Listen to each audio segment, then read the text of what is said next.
My son tried to have me committed to get power of attorney, so I changed my will and left him nothing. I never thought I'd be writing this story, but here we are, sitting in my kitchen at 3 in the morning, unable to sleep because of what happened last week. The whole thing started about 6 months ago when I turned 75, and my son suddenly became very interested in my finances and health. He'd been distant for years, calling maybe once a month, visiting on holidays if it was convenient, but suddenly he was showing up every weekend with his wife, asking about my medications, my doctor appointments, whether I was eating properly. At first, I thought it was sweet that he was finally caring about his old man. My wife passed away 2 years ago, and I'll admit I went through a rough patch afterward, but I'd been doing much better. I was taking care of myself, keeping up with the house, even started volunteering at the local library twice a week. Sure, I forgot things sometimes, left the stove on once or twice, but nothing major. Everyone my age has those moments. The visits became more frequent, and he started bringing up the idea of me getting a medical evaluation. He kept saying he was worried about me living alone, that the house was too big for one person, that I seemed confused sometimes when we talked on the phone. I brushed it off because I knew I was fine, maybe a little lonely, but certainly not incapacitated. Then came the first red flag. He started asking about my bank accounts, my investments, whether I had updated my will recently. When I told him I hadn't looked at my will in years, he offered to help me find a lawyer, said he knew someone who could help me get my affairs in order. Something about the way he said it made me uncomfortable, but I couldn't put my finger on what exactly. The breaking point came when he showed up with some official-looking documents and told me he thought I should sign a power of attorney, just in case something happened to me. He said it would make things easier for everyone, that he could help manage my finances and medical decisions if I ever became unable to do so myself. The way he explained it made it sound like a simple precaution, like wearing a seatbelt or having insurance. I told him I'd think about it, but something in my gut told me not to sign anything yet. That night, I couldn't sleep, tossing and turning, wondering why my own son would be pushing so hard for legal control over my life. I decided to do some research on my own, and what I found made my blood run cold. The next day, I called my old friend who used to work in banking, and he explained exactly what power of attorney meant. He told me horror stories about families who had used it to drain elderly relatives' accounts, sell their homes, put them in nursing homes against their will. I started to wonder if that's what my son was planning. I decided to test him. The next time he visited, I mentioned casually that I'd been thinking about selling the house and moving into a retirement community. His reaction was immediate and telling.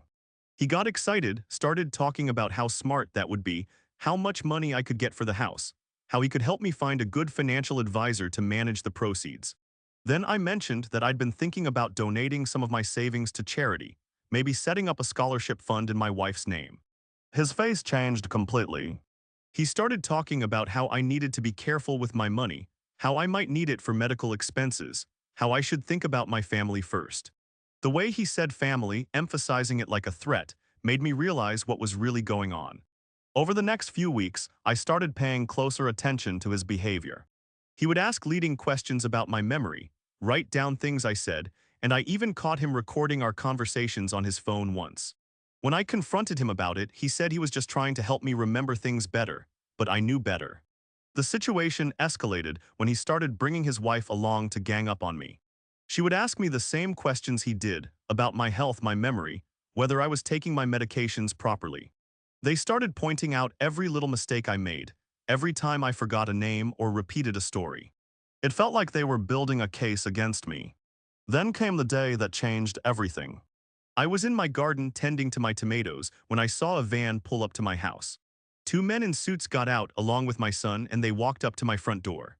I watched from behind my shed as they rang the doorbell, waited, then started walking around the house, peering in windows. My son called out my name, saying he was worried about me, that I wasn't answering my phone. The truth was, I'd seen his calls and decided not to answer because I was getting tired of his interrogations. But watching him with these strangers, searching my property like they owned it, made me realize how serious this had become. I waited until they left, then called my neighbor to find out what had happened. She told me the men had identified themselves as being from the county mental health services, and that my son had requested a welfare check because he was concerned about my mental state. They had asked her questions about my behavior, whether she'd noticed any changes in me, whether I seemed confused or disoriented. That's when I knew I had to act fast.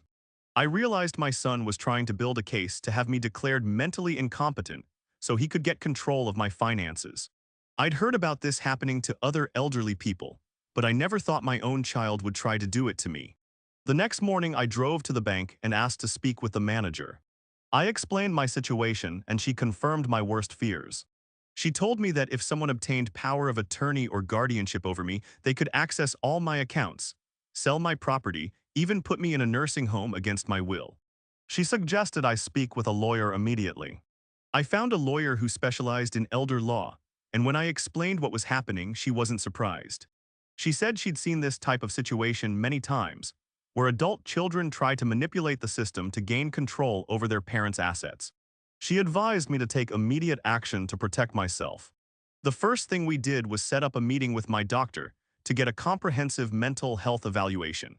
I wanted official documentation that I was mentally competent in case my son tried to challenge my decisions later.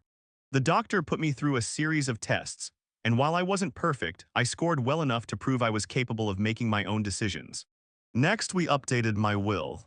I had originally planned to leave everything to my son, but after what he tried to do, I couldn't trust him with my life savings.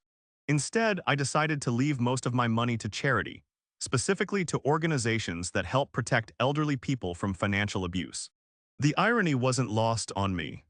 I also set up a trust that would provide for my basic needs if I ever did become incapacitated, with the bank serving as trustee instead of my son.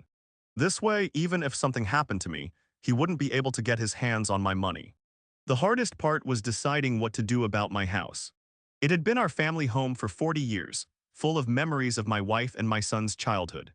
But I couldn't stand the thought of him selling it and pocketing the money after what he'd tried to do. I decided to donate it to a local nonprofit that helps homeless families, with the stipulation that I could live there for the rest of my life. With all the legal paperwork in place, I felt like I could finally breathe again. But I knew I had to confront my son about what I'd discovered. I called him and asked him to come over, saying I had something important to discuss. When he arrived, I could see the anticipation in his eyes. He probably thought I was finally ready to sign over power of attorney. Instead, I told him I knew exactly what he'd been trying to do, that I'd spoken with lawyers and financial advisors, and that I'd taken steps to protect myself. His reaction was everything I'd expected and worse. He denied everything at first, said he was just trying to help me, that he was worried about my health and safety. When I told him about the men who'd come to my house, he admitted he'd called for a welfare check but claimed it was because he genuinely thought I was declining mentally. I told him about the new will, about the trust, about the house donation. His face went through a series of emotions: surprise, anger, panic, and finally, a cold calculation that reminded me he wasn't the little boy I'd raised anymore. He started threatening to contest the will, to have me declared incompetent, to fight me in court. That's when I pulled out my ace in the hole. My lawyer had suggested I might want to gather evidence of his intentions, so I'd been recording our conversations for the past month. I played back some of the recordings where he'd talked about managing my money, about how much the house was worth, about how I needed to think about his future and his children's future. The sound of his own voice talking about my assets like they were already his seemed to deflate him. He sat there for a long time, staring at the floor, and I could see him trying to figure out if there was any way to salvage his plan. Finally, he looked up at me with an expression I'd never seen before: pure hatred.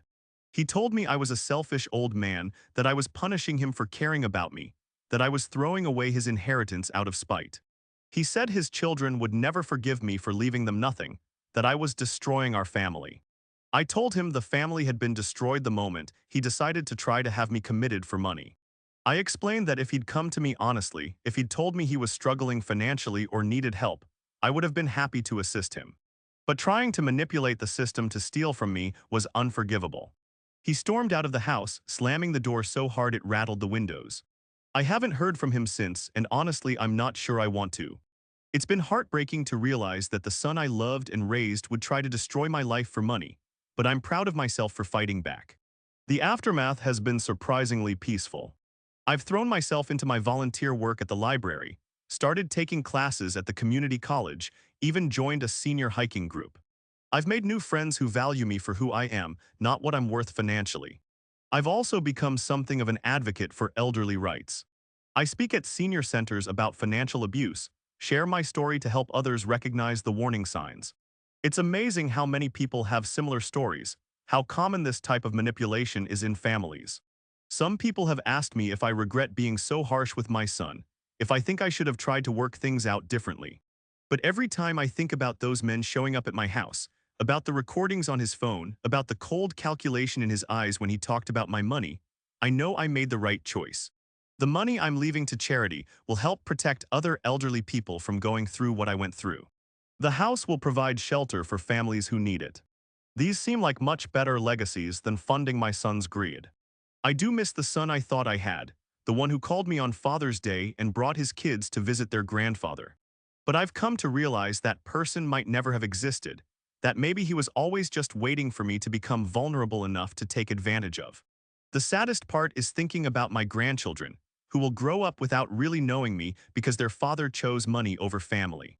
I've set up small education funds for them, separate from the main will because I don't want them to suffer for their father's choices. But I doubt I'll ever see them again. Living with this knowledge has changed me in ways I'm still discovering. I'm more cautious about trusting people, more aware of the signs of manipulation. But I'm also more determined to live my life on my own terms, to find joy and purpose in my remaining years without worrying about other people's expectations or demands. The house feels different now, quieter but somehow more peaceful. I've turned my son's old room into a reading nook, filled it with books and plants, made it into a space that brings me joy instead of painful memories. I've started hosting book clubs and card games, filling the house with laughter and conversation again. Sometimes I wonder what would have happened if I'd just signed the power of attorney documents, if I'd trusted my son and let him take control of my life. I imagine myself sitting in some nursing home, watching him sell my house and spend my savings, helpless to stop him. The thought makes me grateful for my paranoid instincts and my stubborn streak. I've learned that protecting yourself from family members can be the hardest thing you ever have to do, but sometimes it's absolutely necessary. I've also learned that it's never too late to start over, to build new relationships and find new purposes in life. My story isn't over yet. I'm 75 years old, but I feel like I'm just beginning to understand who I really am when I'm not trying to be the father and husband everyone expected me to be. I'm discovering hobbies I never had time for, meeting people who share my interests, experiencing a kind of freedom I haven't felt since I was young. The money my son wanted so badly is going to make a real difference in the world, protecting vulnerable people and providing opportunities for those who need them. That legacy feels much more meaningful than anything I could have left to someone who saw me as nothing more than a bank account with a pulse. I know some people will read this and think I was too harsh, that family should forgive and forget. But I believe there are some betrayals that can't be undone, some trust that can't be rebuilt. When your own child tries to have you declared insane for money, you have to ask yourself what kind of person you raised, and what kind of person you want to be in response. I chose to be someone who fights back, who protects himself, who refuses to be a victim. It wasn't easy and it cost me my relationship with my son, but it saved my dignity and my independence. In the end, that's worth more than any amount of money.